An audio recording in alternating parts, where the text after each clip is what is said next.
Welcome to Classic Game Room, broadcasting from the Intergalactic Space Arcade, where I've got one of the all-time arcade greats on the NES right here. This is Donkey Kong Jr. We all know his dad is Donkey Kong, but who's his mom? Anyone? Ms. Pac-Man?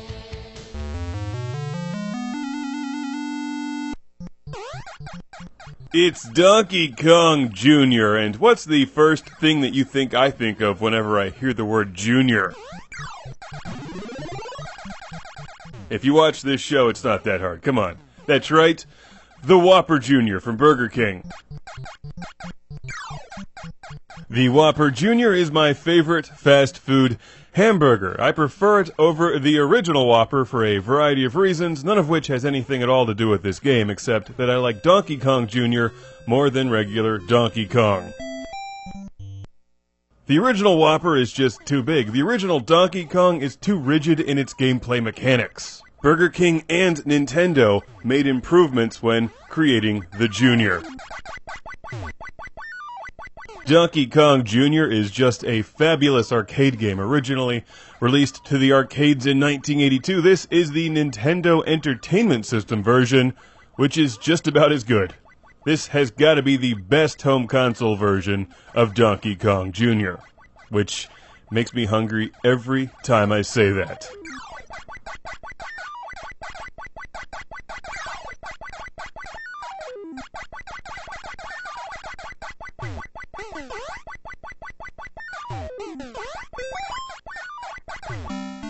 We should have a party every time I make it through that level, because that level is my nemesis. 9 times out of 10 I lose a life in this game, it's on that level.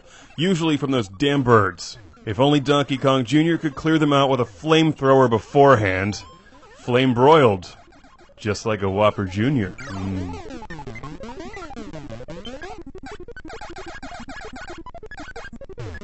Those electric sparks or whatever can suck it, because I rock this level. I love Donkey Kong Jr. It's so much fun. And while most people probably prefer the original, there's more to do in Donkey Kong Jr. Anyway, regardless, it's a great game, and the NES version is outstanding.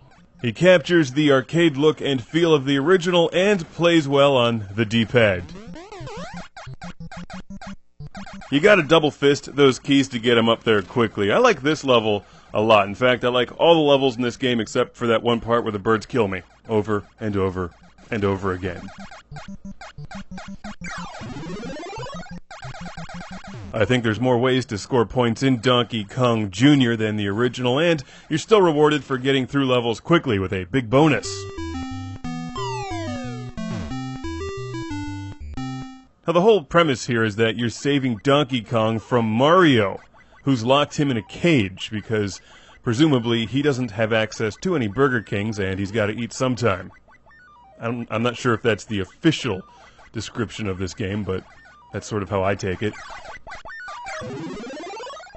I like to see the dark side of Mario. It's cool when he's a bad guy. Like, Mario is just so famous now. He's the face of Nintendo. He's the ultimate good guy. And that's unrealistic. I firmly believe Mario kicks Pokemon when no one is looking. I know I do.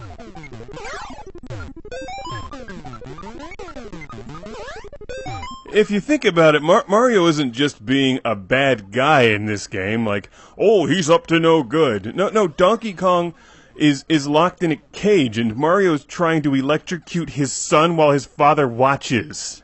That's sadistic.